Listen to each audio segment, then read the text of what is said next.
The day my wife's former driver warned me, he didn't look scared. He looked guilty. My name is Adrian Keller.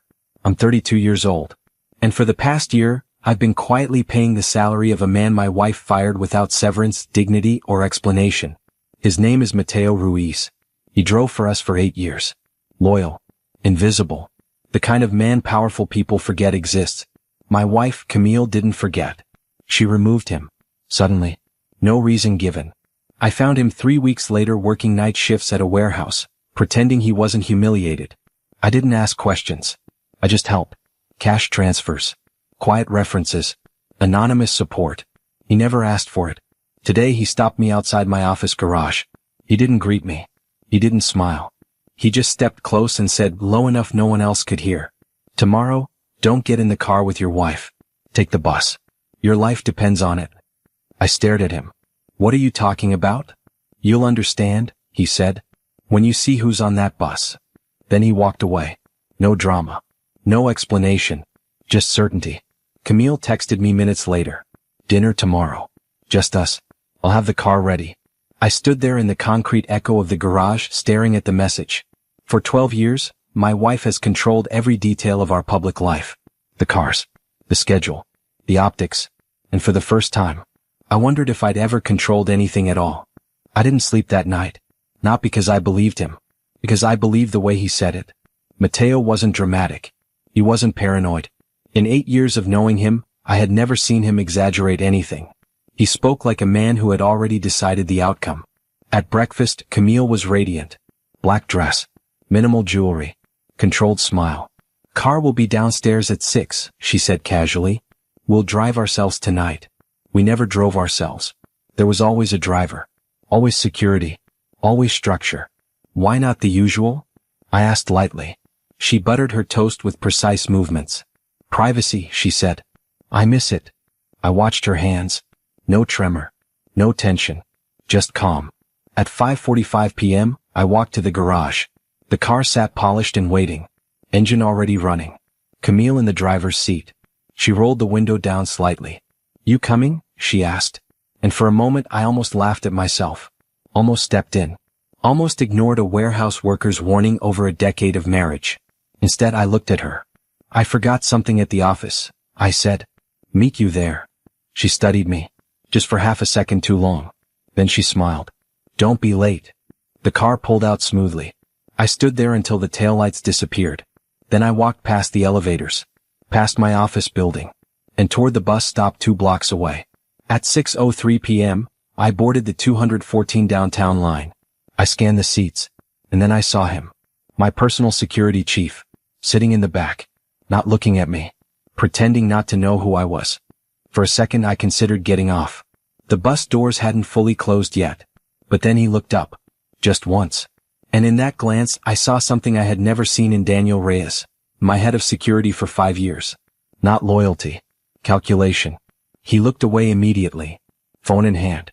No reaction. Like I was just another commuter. I moved toward the middle aisle, keeping him in my peripheral vision. Daniel wasn't supposed to be here. He was assigned to Camille today. That was the schedule. I knew because I approved it. The bus pulled away from the curb. My pulse stayed steady. I texted Camille. Running 10 minutes late. Traffic. She responded instantly. No problem. Drive safe. Drive safe. Interesting choice of words. Daniel shifted in his seat. He checked his watch. Then his phone. Then the rearview mirror reflection. Not at traffic. At me.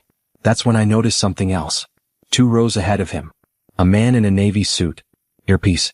Trying too hard to look ordinary. I didn't recognize him. But he wasn't random. The bus stopped at 8th Street. The navy suit stood. So did Daniel. Neither looked at me. They exited together. The doors closed again. And the bus continued. My phone vibrated. News alert. Luxury sedan involved in multi-vehicle collision. Driver critical. Passenger condition unknown. Time, 6:17 p.m. Location.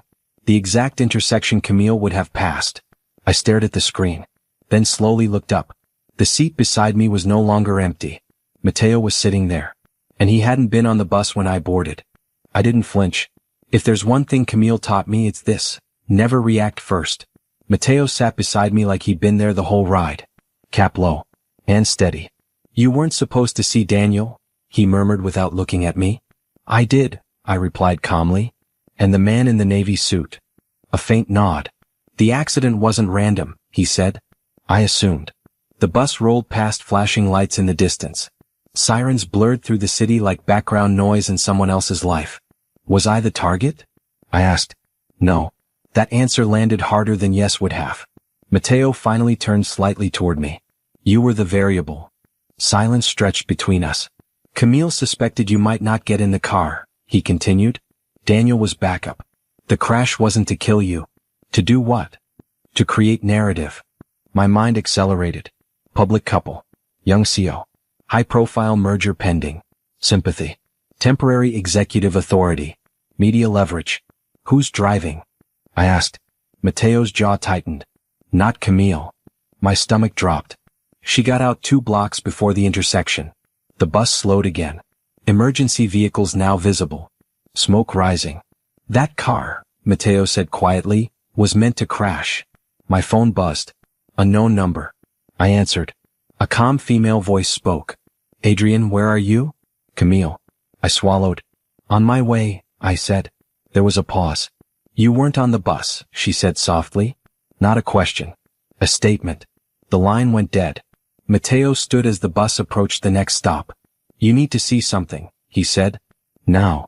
And for the first time since this started, I realized the bus wasn't the warning. It was the trap. The bus doors opened. Matteo stepped off. I followed. We didn't speak until we were 2 blocks away from the intersection, tucked between a shuttered cafe and a pharmacy closing for the night. Sirens screamed behind us. Smoke still hung in the air. That wasn't Camille driving, Matteo repeated. Then who was? I asked. He pulled out his phone. Security footage. Timestamp, 5:58 p.m. Underground garage. Camille exiting the driver's side. Switching seats. Daniel sliding behind the wheel. I stared at the screen. She staged it, I said. No, Matteo replied. She escalated it. The words felt heavier. Escalated what? He hesitated. Then showed me another clip. Different angle. Different day. 3 weeks ago. Daniel speaking to someone in the same navy suit from the bus. They weren't whispering. They were laughing. This wasn't her idea, Matteo said quietly. Then whose? He looked at me like I already knew. You're 32, Adrian. Fastest liquidity exit in the sector this year. Majority control shift pending. You think everyone's happy? The accident wasn't about sympathy. It was about instability. If I'd been in that car, even unharmed, markets would panic. Emergency board clauses would trigger. Leadership uncertainty. Acquisition leverage. And if I'd died? Even cleaner. My phone buzzed again. Breaking news alert. Young tech executive involved in crash rumored critical. My name. Already trending. Camille wasn't trying to kill me. She was trying to control the narrative. But someone else had decided narrative wasn't enough. Matteo looked toward the smoke. This wasn't her move. I felt it settle into place. If it wasn't hers. Then Daniel hadn't been backup. He'd been the executioner. And he hadn't expected me to be on that bus. Which meant one thing. He thought I was dead. For the next 7 minutes, I officially didn't exist. News outlets recycled the same blurry footage. My name crawled across screens. Unconfirmed reports. Sources say. Critical condition. Daniel had executed the plan cleanly. Except for one flaw. He was operating under the assumption I was in that car. Matteo's phone buzzed. He glanced down. Board emergency call scheduled in 20 minutes, he said. Camille's on it. Of course she was. If I was presumed incapacitated, or worse, interim authority would shift. Not permanently. Just enough to restructure voting control. I felt something settle inside me. Clarity. Get me somewhere secure, I said. Matteo didn't hesitate. We moved fast. Not running. Not hiding. Just disappearing efficiently. Inside a small office above the warehouse he used to work at, I finally called Camille. She answered on the first ring. Her voice was steady. Adrian. You're good, I said quietly. Pause. Excuse me? You got out before the impact. You're already shaping the narrative. Silence. Then. Where are you? I didn't answer. Instead I asked, did you know Daniel switched the plan? That was the crack. Tiny. But real. What do you mean? You weren't escalating, I said. He was. Long pause. Then her voice dropped. Adrian, you were supposed to be in that car. Not accusatory. Not angry. Confused. And that's when I understood. Camille hadn't known. Daniel hadn't been protecting her interests. He'd been positioning himself. My phone buzzed again. Private number. I answered. Daniel's voice. Come. Measured. Adrian, he said softly. You were supposed to be dead. I didn't speak immediately. Silence makes people reveal themselves. Daniel filled it. You complicated things, he continued calmly. But we can still fix this. Fix. Interesting word. You crashed the car, I said evenly. I executed a necessary correction. For who? For stability. There it was. The language of men who believe power equals morality. You think the board will follow you? I asked. They already are. I muted the call and looked at Mateo. He nodded once. Laptop open.